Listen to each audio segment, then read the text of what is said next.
Okay guys, today we talked about how to rewrite expressions using the distributive property, and we talked about how we're going to use a greatest common factor that we've been using for the past couple of days to help us do that. So first off, let's talk about what is the distributive property.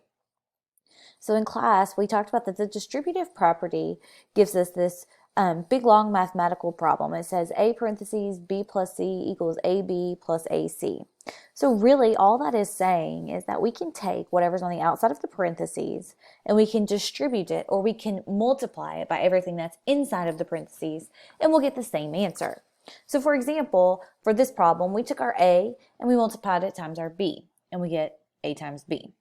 Then we took A times C and we got A times C over here. And if we add those two together, it's going to give us the exact same thing as if we had done the order of operations and added B plus C and then multiplied it times A. Now, we're going to be using this in the winter when we start with equations and we have missing values. So this is a very important property. Today, however, what we're going to be doing with it is we're going to be taking the greatest common factor out of an expression and by putting it on the outside of our parentheses. So some things that we're going to be working on. So steps to rewriting using the distributive property. The first thing that we're going to do is we're going to find the greatest common factor of both numbers in the expression. And then we're going to put that factor on the outside of the parentheses. After that, then we're going to divide each term of the expression by the greatest common factor. So come over here with me and we're going to look at an example, and our example is 15 plus 10, and it wants us to rewrite the expression using the distributive property. So the first thing that we're going to do is we're going to find the GCF, just like we've been finding the GCF for the past couple days. We're going to put 15 and 10 at the top of our factor trees, and we're going to start breaking those down. So I know that 3 times 5 is 15, and both of those are prime.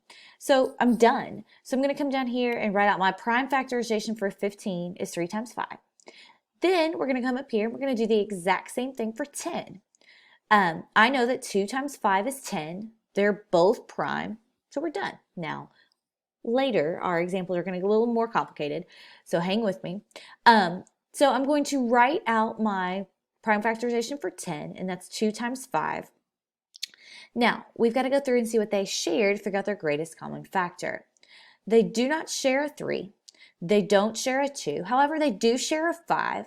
And we've talked about when they only share one number, then the greatest common factor is that number. Since they only share a 5, then the GCF is a 5.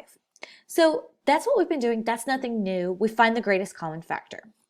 So we found that the greatest common factor between the two terms in our expression, 15 and 10, is 5. So now we're actually going to rewrite using the property. So our original expression was 15 plus 10. So what we're going to do is we're going to take our greatest common factor and we're going to pull it on the outside of the parentheses. So since 5 was my greatest common factor, I'm going to put it out here. And then what we're going to do is we're going to divide each term in the original expression by the greatest common factor. So 15 divided by 5 gives us a 3. 10 divided by 5 gives us a 2. So this is our rewritten expression using the distributive property.